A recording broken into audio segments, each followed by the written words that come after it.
The values you talked about, particularly duty, we often associate with the Second World War, and of course, the Queen was a link to that period. What do you make of the response of young people now? Do those same values resonate with them?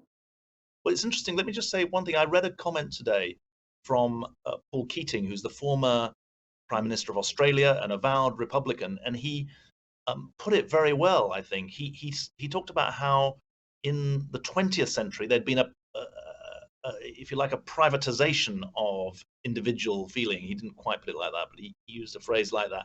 And he said what the Queen embodied was an assertion of public spirit.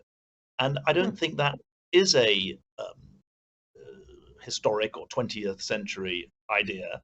And I want to try and link that to your question about young people, because I think there are tens of millions of young people all around the world who see a world of connection between them and people far away.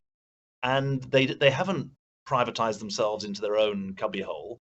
They are thinking globally about serious issues, but also about culture and sport and other aspects of life. And so I think that one shouldn't try and isolate the reaction to the Queen's death separate from the wider issues that face the globe. I mean, I spend my professional time running a global humanitarian organization. We help people whose lives are shattered by conflict and disaster. We were founded by Albert Einstein, the International Rescue Committee in New York in the 1930s.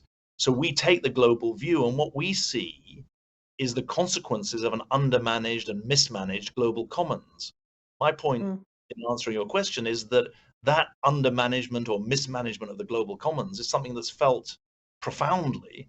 And actually, I think when people ask themselves, well, why are young people still, why have there been so many young people queuing or so many young people on the streets to meet Prince Charles? One potential explanation is that actually he's been very modern in his embrace of the need for living within the natural confines of a single planet that we share.